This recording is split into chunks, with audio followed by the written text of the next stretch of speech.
Assalamualaikum. A'udzu billahi minasy syaithanir rajim. Bismillahirrahmanirrahim. Qul in kuntum tu'minullaha fattabi'uni yuhibbukumullah wa yaghfir lakum dzunubakum wallahu ghafurur rahim. Qul atiullaha wa rasulahu in tawallaw fa innallaha la yuhibbul kafirin. Sadaqallahul azim wa sadaqar rasulun nabiyil amin. সমস্ত প্রশংসা মহান আল্লাহ রাব্বুল আলামিনের জন্য। আমরা আল্লাহর শাহী দরবারে কৃতজ্ঞতা জ্ঞাপন করি। আলহামদুলিল্লাহ। প্রিয় নবী হযরত মুহাম্মদ মুস্তাফা সাল্লাল্লাহু তাআলা আলাইহি ওয়াসাল্লাম তিনার উপর দুরূদ ও সালাম বর্ষিত হোক। আল্লাহুম্মা আমিন। সম্মানিত মুসল্লি বৃন্দ, আমি তেলাওয়াত করলাম সূরা আল ইমরান 31-32 নম্বর আয়াত, আর তেলাওয়াত করেছি বিশেষ একটি লক্ষ্য করে। আমাদের আজকে ফাতিহা দুয়াজ দাহাম উপলক্ষে আহলে সুন্নাতুল জামাতের দাবিতে যেসব মৌলবী আছে তাদের প্রত্যেকের মসজিদে সব পতাকা টাঙিয়ে দিয়েছে। চান্তারা লা ইলাহা ইল্লাল্লাহ মুহাম্মাদুর রাসূলুল্লাহ এই পতাকা টাঙানো আছে। তো এই বিষয়ে কোরআনের আয়াত দিয়ে আপনাদেরকে একটা সঠিক ধারণা দেব যে এটা ঠিক করছে না বেঠিক করছে। কিছু মানুষ আছে তারা বলছে এটা তো ঠিকই করছে, হযরত মুহাম্মদকে স্মরণ করছে, তাহলে ঠিকই করছে, তো ভালো কাজ। এটা সত্যি ভালো কাজ না ভালো কাজ না, এটা আমাদেরকে জানতে হবে। ইসলাম এমন কোন কথা বলে না, এমন কোন করে না যেটা আল্লাহ ওয়া রাসূল করেনি বা হাদিসে কোরআনে কোনো প্রমাণ নাই, এমনকি ইসলাম সমর্থন করে না। ধর্মের নামে যদি ভালো কাজ হিসাবে করে আর সেটা কোরআন হাদিসের যদি দলিল না থাকে তাহলে সেটা করা যাবে না। সেটাও একটা হাদিস আছে, আর এই হাদিস কোনো ইখতিলাফ নাই, সমস্ত উলামায়ে কেরামদের একমত হাদিসটা। আপনাদের সুপরিচিত হাদিস, আমি হাদিসটাও পেশ করছি।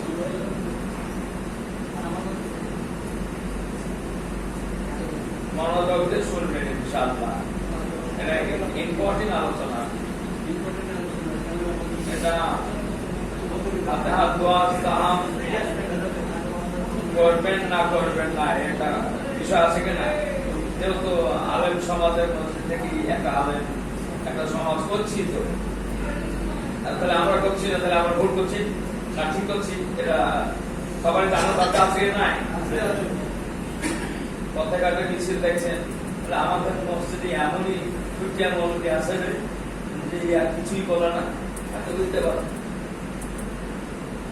হাদিস শরীফে এসেছে বিসমিল্লাহির রহমানির রহিম, কিতাবুল্লাহ ওয়া খায়রুল হাদি হাদি মুহাম্মদ মুস্তাফা সাল্লাল্লাহু আলাইহি ওয়াসাল্লাম ওয়া শাররুল উমুরি মুহদাসাতুল বিদআহ কুল্লু বিদআতিন দালালাহ কুল্লু দালালাতুন ফিন্নার। শেষে আসলো ফিন্নার, নার মানে জাহান্নাম। হাদিসটা হচ্ছে এই, প্রিয় নবী মুহাম্মদ মুস্তাফা আহমদ মুস্তাফা বলুন সাল্লাল্লাহু আলাইহি ওয়াসাল্লাম, নবীজি বলেছেন শরীয়ত এমন একটা জিনিস, শরীয়তের কেউ কিছু 100 কমাতেও পারবে না, বা কেউ 100 বাড়াতেও পারবে না। বাড়ানো কমানোর অধিকার কার? আল্লাহ। অন্য আয়াতে আছে, সেটা আমাদের তাফসীর আছে, আমাদের আয়াতগুলোকে নির্বাচন করা হয়েছে আর কি, যে আল্লাহ পাক ডাকিয়ে দিচ্ছেন ইহুদিদেরকে, হে রাসূল আপনি জোর গলায় বলে দেন ইহুদিদেরকে যে ও তাওরাতে ইনজিলে আপনি আসবেন, আপনি শেষ নবী আসবেন, তা ওখানে বলা আছে। ওই ইহুদি নাসারারা কোরআন মানছে না, মানে তাদের কিতাব কি মানছে না, বুঝতে পারলেন না কথা? তাওরাতে বলা আছে, ইনজিলে বলা আছে যে শেষ নবী আসবে এবং তাকে কোরআন দেওয়া হবে। এবার তারা যদি সত্যি তাদের কিতাব মানে, তাহলে এই কিতাবকে, কোরআনকে, নবীকে মেনে নেওয়া উচিত, তাদের উচিত এই কথা বলা। তো ইন্না খায়রুল হাদিসি কিতাবুল্লাহ, আল্লাহ রাসূল বললেন উত্তম হাদিস হচ্ছে আল্লাহর কিতাব, অর্থাৎ কোরআন সবথেকে উত্তম। কোরআনে পেয়ে গেলে আর কোথাও কিছু বুঝতে হবে। তারপরে আছে, তারপরেই বলছে হাদিস, অর্থাৎ প্রিয় নবী মুহাম্মদ মুস্তাফা সাল্লাল্লাহু আলাইহি ওয়াসাল্লামের হাদিস। এবার বলেন হাদিস এবং কোরআন এটা একটা পরিপূর্ণতা। কোরআন পরিপূর্ণতা কোরআনই বলা আছে, আল ইয়াউমা আকমালতু লাকুম দীনাকুম আতমামতু আলাইকুম নি'মাতি। এমন একটা দিক নাই যে সেটাতে আমাদের ঘাটতি রেখেছে, তাই বলা হচ্ছে পরিপূর্ণ জীবন বিধান কোরআন দেওয়া হয়েছে। এবার বলা হলো কোরআন এবং হাদিসে নাই এমনটি জিনিস তোমরা ধর্মের নামে বলা হয়েছে, ধর্মের নামে যদি বাড়তি করে বাড়ন্ত কিছু করো তাহলে সেটা হবে বেদাত, মানে নতুন পদ্ধতি। সেটা কি হবে? বেদাত মানে নতুন। এটা বলতে শুধু বেদাত বললাম না, বেদাত মানে দাঁত নাই নাই দাঁত নাই জ্বালায়, বেদাত মানে নতুন পদ্ধতি। এবার নবীজি বললেন যতগুলো নতুন পদ্ধতি আবিষ্কার করবে, একটা একটা করে বলা থাকবে না, যতগুলো নতুন পদ্ধতি আবিষ্কার করবে তো সেগুলো হবে গুমরাহ। সেটা কি হবে? গুমরাহ, পথভ্রষ্ট, লানত, ধ্বংস। আর প্রতিটি গোমরাহী কাজ, যতগুলো গোমরাহী কাজ করবে, হাদিস কোরআনে নাই অত্যন্ত ভালো কাজ হিসেবে যতগুলো গোমরাহী কাজ করবে, তারা সবাই হবে জাহান্নামের অধিবাসী। তাহলে এটা ভয়ের কারণ আছে নাই? আমরা তো জান্নাত চাই, জাহান্নাম তো চাই না। তাহলে ঘোষণা করে তাহলে তারা জাহান্নামের অধিবাসী। তাহলে আসুন আমরা নতুন কিছু কাজ করছি কিনা। আল্লাহ তাআলা বললেন, হে নবী লোকদের বলে দাও।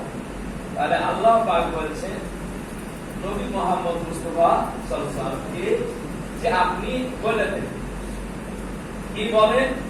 যদি তোমরা যথার্থ আল্লাহকে ভালোবাসো, তোমরা যদি সত্যি আল্লাহকে ভালোবাসো, যেমন কোরআনে অন্যত্র বলা আছে, আমিনান নাসি মাইয়াত্তাকিজু মিন দুনিল্লাহি আনদাদাই ইউহিব্বুনাহুম কাহুব্বাল্লাহ ওয়াল্লাযীনা আমানু আশাদ্দা হুব্বান লিল্লাহ।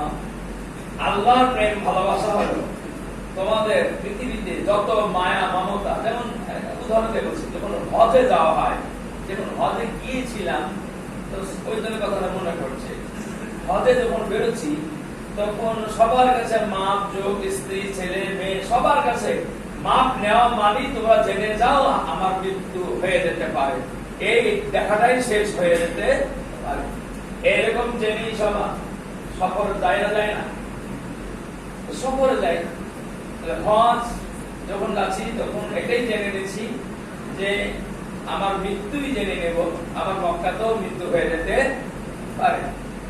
আমি যে ঘরে ছিলাম ওই ঘরে, পাঁচটার ঘরে, আমার ঘরে একটা মহিলা, পাঁচটার ঘরে একটা মহিলা, দুই মহিলা প্রায় দুদিন একদিন পরে পরই মরে গেল। তো কষ্ট লেগেছিল খুব। একজন মওলানা তার স্ত্রী দুজনে একসঙ্গে খাচ্ছিল, একসঙ্গে করছিল ঘরে, দেখলাম। তো বিদায়ের সময় আর কি, তার 2-4 দিন আগেই তার স্ত্রীকে মরে গেল। তাই এবার কেমন লাগে বলুন? আনলো সঙ্গে করে, ছেলে পিলে তো বারবার বলছে মা ভালো আছে তো, অমুক আছে তো, তমুক আছে তো। তো মওলানা একটু ভেঙে পড়েছিল, কি জবাব দিব? তো ছেলেগুলো বুদ্ধিমান, ছেলেগুলো আলেমের ছেলে, নিশ্চয়ই তারা আলেম মনে হলো। আব্বা আমরা মায়ের জন্য আর কাঁদছি না, মা জান্নাতি হয়ে যায়, কারণ হজে গিয়ে মারা গেছে, জান্নাতি হয়ে যায়। আমি বোঝাতে চাইছি এটা যে সত্যি আল্লাহকে যারা ভালোবাসে তারা দুনিয়ার সমস্ত মায়া মমতা ত্যাগ করে হজে যায়, তাই না? যায় না? তো এই জন্য আল্লাহকে সেরকম ভালোবাসতে বলছে যে তোমাদের পৃথিবীর কোন মায়া যেন আমার ভালোবাসা থেকে ছিন্ন করে না দেয়। তোমাদের জান চাইলে জান, তোমার জান দিতে রাজি হয়ে যাবে। যেমন ইসমাইল আলাইহিস সালাম, তো ইসমাইল আলাইহিস সালামকে ইব্রাহিম আলাইহিস সালাম বলা দরকার ছিল না, যেহেতু আল্লাহ তাআলাই বলেছে যে তোমার ইসমাইলকে জবাই করো, তা আল্লাহর হুকুম আমি জবাই করব, তা বলেন ইব্রাহিম আলাইহিস তা বলেন। কি বলেছে? হে ছেলে, আল্লাহর নির্দেশ, তুমি কি তোমার জান দিতে রাজি? তার এই কথা কেন বললেন? বললেন এই কারণে যে আমি তো আল্লাহকে বলেছিলাম কাবা ঘরে চাদর ধরে রব্বি হাবলি মিনাস সালিহিন, আল্লাহ আমাকে নেক সন্তান দাও। আমার ছেলেটা সত্যি নেক না নেক না আমি কি পরীক্ষা করে দেখবো না? আমার সুবহানাল্লাহ, কি বলেন? আমি কি পরীক্ষা করে দেখবো না আমার ছেলেটা নেক না নেক না? যদি সে এক কথায় রাজি হয়ে যায় তাহলে জানবো যে আমার ওটা নেক সন্তান, সে আনুগত্য সন্তান। তাই জানলেন যে তোমাকে কোরবানি করবো। তো ইসমাইল আলাইহিস সালামও সরাসরি বলেনি হ্যাঁ আমি ইনশাআল্লাহ কুরবানিতে রাজি আছি, তা বলেন। কি বলেছেন? আমার কথার মধ্যে যদি কোনো অহংকার না থাকে। নবীদের কথাই আলাদা, ছোট ছেলে অথচ তাদের কথার ওজনই আলাদা। কি বললেন? বললেন হে আমার পিতা, আপনি আল্লাহর নির্দেশে জবাই করুন। পূর্বে নবীদের যে ধৈর্য ছিল ওই ধৈর্যশীলের মধ্যে আমাকে একজন পাবেন, আমাকে একজন পাবে, আমি ধৈর্য ধরবো, জবাই করে তা বলেনি।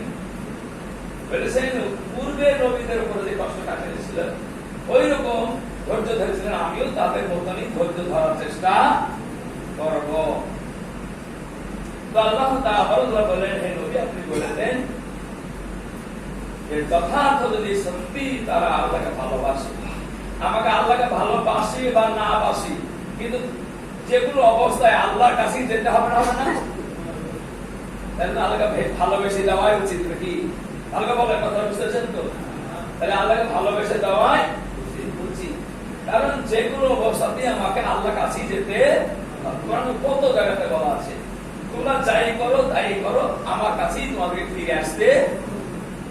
বহু জায়গাতে আছে, আমি একটা জায়গাতে বলছি কাইফা তাকফুরুনা বিল্লাহি কুনতুম আমওয়াতা ফাহিয়াকুম সুম্মা ইউমীতুকুম সুম্মা ইউহয়িকুম সুম্মা ইলাইহি তুরজাউন। কেন তোমরা আমাকে অস্বীকার করো, অমান্য করো? কেন আমার দিকে মুখ ফিরিয়ে নাও? কারণ তোমরা কি দেখনি তোমাদেরকে মায়ের গর্ভে মৃত্যু থেকে জীবন দিয়েছি, আবার জীবন থেকে মৃত্যু দিয়ে দিলাম, আবার মৃত্যুর পরে আমি তো তুলব, আবার আমার কাছেই তোমাকে ফিরে আসতে। এর চাইতে আর কি বলবো? যে আল্লাহর কাছে ফিরে যখন যেতেই হবে, তার কাকে ভালোবাসে দেওয়া উচিত? আল্লাহকে ভালোবাসে দেওয়া উচিত।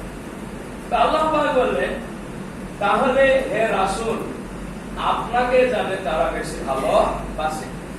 আমরা তো আল্লাহকে দেখতে পাচ্ছি না, একটা পয়েন্ট আছে এখানে।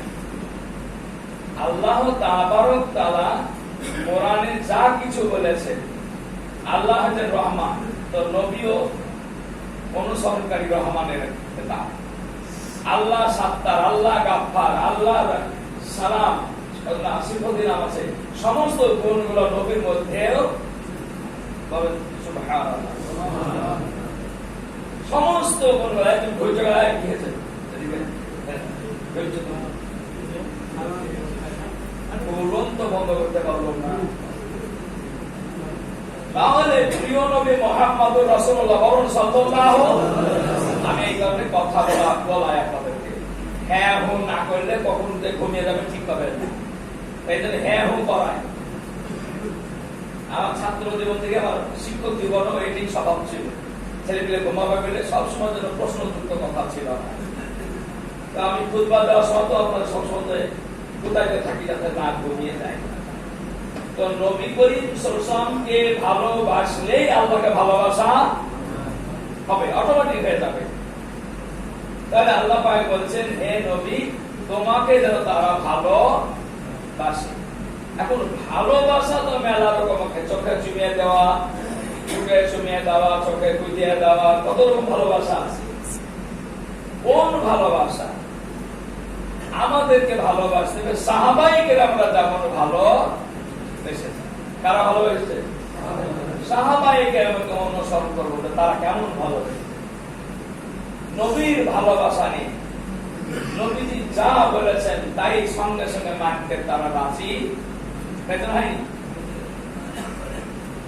হযরত মুহাম্মদ মুস্তাফা সাল্লাল্লাহু আলাইহি ওয়াসাল্লাম হিজরতের সময় বললেন, উদাহরণ দিচ্ছি, হিজরতের সময় বললেন, আলী তুমি আমার বিছানায় থাকো, আমি এই মুহূর্তে বেরিয়ে গেলাম।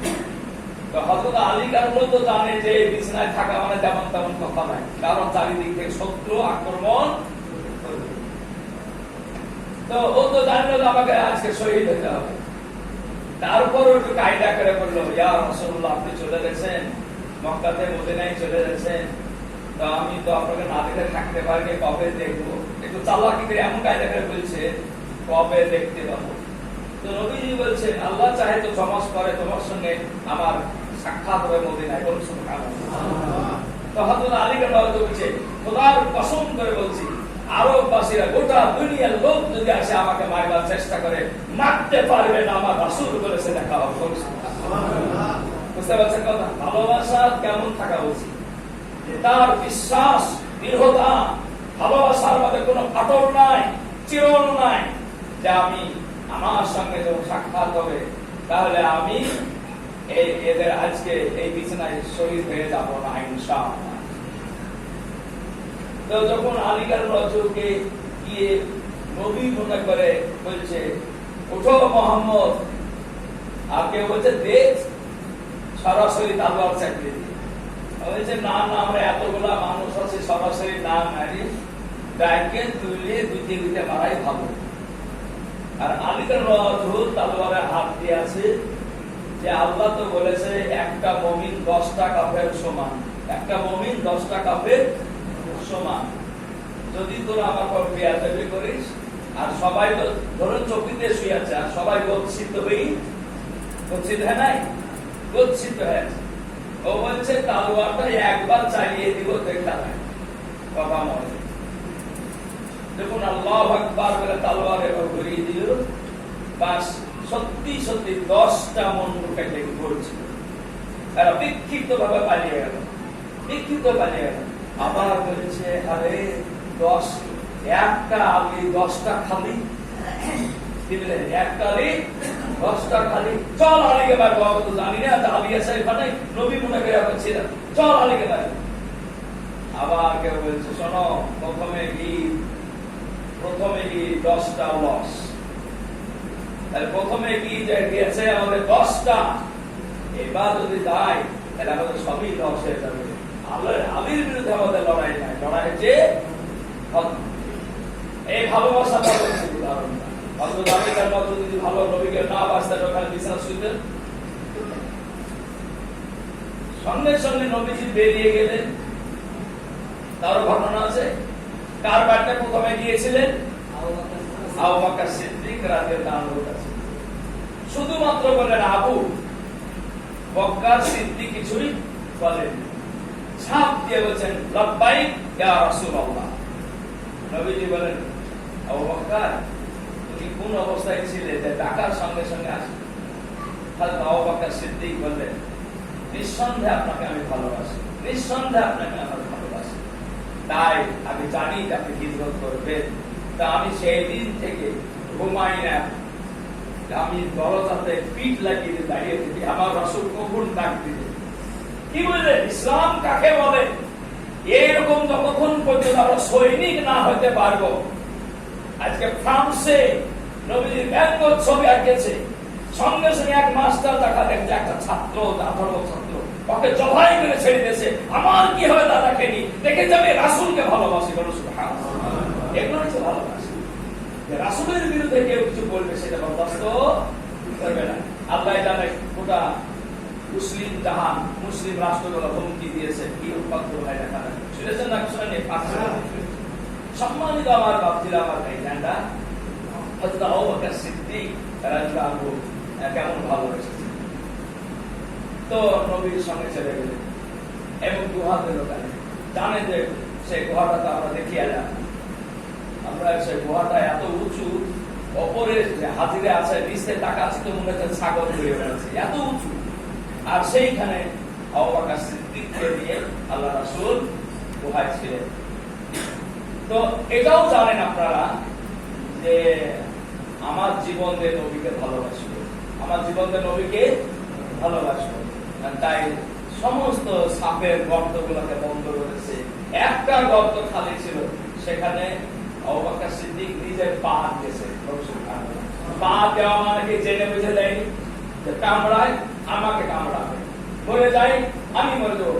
আমি আবু বকর সিদ্দিক মরে গেলে হাজারো আবু বকর তৈরি হবে, আমার রাসূল মরে গেলে আর রাসূল পাবো না। বলো সুবহানাল্লাহ, রাসূল পাবো না। তো তাই বলেছে কিসে বিষাক্ত হয়ে গেছে, চোখ দিয়ে পানি বেরোচ্ছে, তারপরও বলছে না যে ইয়া রাসূল আমাকে সাপে কামড়েছে। কেন বলছে না? যে সারা রাত নবীজি ঘুম নাই, আমার মৃত্যু চাইতে নবীর ঘুম উত্তম। এর যে ভালোবাসা, আমার জীবন চাইতে নবীর ঘুম উত্তম। চোখের পানি বেরিয়ে গেছে, নবীজির মুখে পড়ল।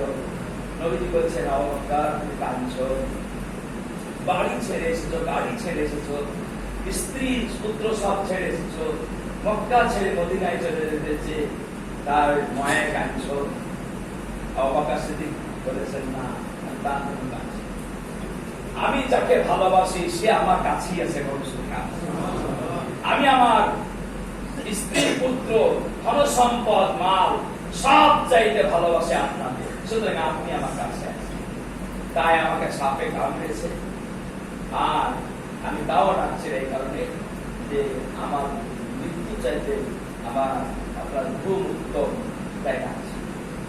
তো নবী করিম সাল্লাল্লাহু আলাইহি ওয়াসাল্লাম ওই দোহাই বলে দিলেন, হে আবু বকর সিদ্দিক, তুমি জান্নাতি, বলো সুবহানাল্লাহ, তুমি জান্নাতি। সত্যি বলেন তো, এই ভালোবাসা নিয়ে যদি আমরা প্রত্যেকটা মুসলমান, ভারতবর্ষের প্রত্যেকটা মুসলমান যদি এই ভালোবাসা থাকতো, কিন্তু আমাদের গাড়ি গাড়ি মৌলবি আলেম আছে, এরা শুধু পয়সা ভালোবাসে, টাকা ভালোবাসে, খিচুড়ি খাওয়া ভালোবাসে। এই উপলক্ষে কত জায়গাতে দুর্ঘটনা হয়েছে, নবীর উপলক্ষে দুর্ঘটনা হয়েছে, বছরে একটা খাবার তাকে ছাড়া যায়।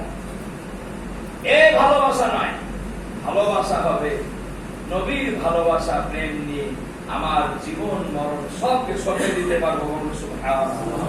এটা হচ্ছে ভালোবাসা, তিনি বড়ই।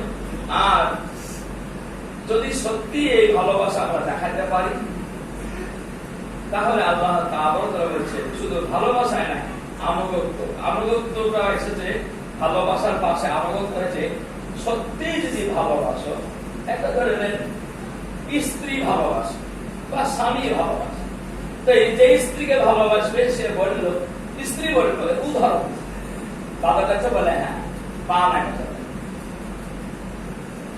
এই অমুকটা একটা, হ্যাঁ হ্যাঁ ঠিক আছে, আবার একটু বাড়ি হলো, এটা এটা বলেছি মনে আছে তো, হ্যাঁ মনে আছে, আমি তোমার কথা বলি, মানে আমি ভালোবাসি, আর তোমার কথাটা মানি যদি, তাই তোমার ভালোবাসাটা আরো বাড়ে।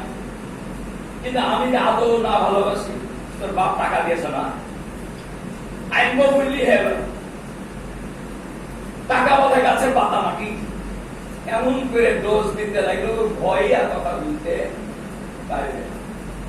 ভালোবাসা থাকলে কিন্তু আইনে, ভালোবাসা না থাকলে বিপরীত কথাগুলা বলতে থাকবে।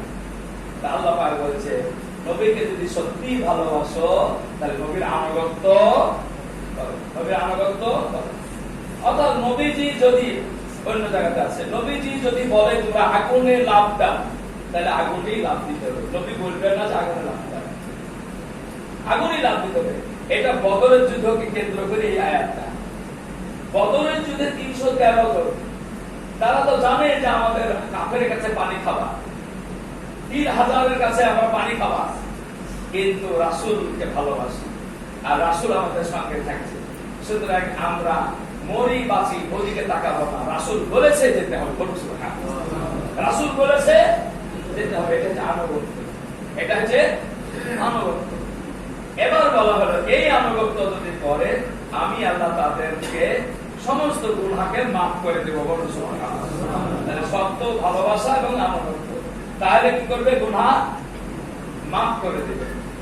আর বলা হলো তাদেরকে বলো, তাদেরকে বলো মানে আল্লাহ তাআলা আবার বলেছে, কুল আতিউল্লাহ ওয়া রাসূলুল্লাহ, তাদেরকে বলো হে নবী মুহাম্মদ মুস্তাফা সাল্লাল্লাহু আলাইহি ওয়াসাল্লাম, তারা যেন আমার আনুগত্য করে এবং রাসূল তোমার আনুগত্য করে। এই যে নির্দেশ দেওয়া হলো, এই নির্দেশ ফাইন তাওয়াল্লাহু ফাইনাল্লাহ লা ইউহিব্বুল কাফিরিন, তারা এই নির্দেশের সময় যদি মুখ ফিরিয়ে নেয়, এই নির্দেশের সময় যদি মুখ ফিরিয়ে নেয়, তাহলে তুমি জেনে যাও তারা তোমার আল্লাহ এবং রাসূলকে কাউকে ভালোবাসলো না, বরং তাদের মৃত্যু হবে কাফের। তাদের মৃত্যু কি হবে? ফাইসাল রাসূল কি মৃত্যু হবে কাফের। এবার বলি, এই বিরোধীদেরকে কি বলছি? সবচাইতে খতরনাক হচ্ছে আহলে সুন্নাত ওয়াল জামাতের দাবিতে বিরোধীরা। এরা ইসলামী আন্দোলন পছন্দ করে না। দিলওয়ার সাইদিকে যখন ফাঁসতে আপনার ফাঁসির অর্ডার হয়েছে, হয়নি, হবে বন্দী, তখন পীরের মৌলবীরা আর কিছু পীরের মুরিদরা তারা স্লোগান দিয়ে বলছিল, সাইদি সাহেবের ফাঁসি চাই, ফাঁসি চাই। যে সাইদি সম্পর্কে আপনাদের ধারণা আছে, মুফাসসিরে কোরআন, শাইখুল হাদিস, আন্তর্জাতিক বক্তা, যে ইসলামের জন্য জেল খাটছে, জরিমানা দিচ্ছে, তার সামনে বাপ, তার সামনে মা গেল, তার সামনে ছেলে গেল, তার সামনে বউ চলে গেছে, প্রবল পরীক্ষা চলছে, তারপরেও বলছে আমি বাতিলের কাছে মাথা হেট করব। এমনকি লোককে যদি ফাঁসি চায়, বলুন সে মুমিন বলতে পারে? সেই ইমানদারের শর্ত হলো একজন ইমানদার আরেকজন ইমানদারকে ভালো, একজন ইমানদার আরেকজন বিশ্বের ইমানদারের জন্য দোয়া করবে। যে দোয়া করবে না, যে ফাঁসি চাইবে, সে কখনো মুসলমান হতে পারে না। এটা দলিল সহ বলছি। তাহলে এরা এই ফাতিহা দোয়া দাম কেন্দ্র করে, ফাতিহা দোয়া দাম কেন্দ্র করে যে মিছিল করছে, পতাকা তুলছে, আমি বলছি মিছিল নবীজি করেছে, পতাকা তুলেছেন জান্তারা। কাদের বিরুদ্ধে? কাফেরের মোকাবেলায়। কাফেরের মোকাবেলায় নবীজি পতাকা তুলেছেন। এরা কার মোকাবেলায় পতাকা তুলেছে? কিছুই খাওয়ার মোকাবেলায়। এরা কি কাফেরের মোকাবেলায় পতাকা তুলেছে? যদি বলে হ্যাঁ তাই তুলেছে, বলেন না, মিথ্যা কথা বলা হবে। কেন? আমি তার সাক্ষী। আমি তার সাক্ষী। যারা ওই পতাকা 12 রবিউল আউয়াল তুলে তাদের বাড়িতে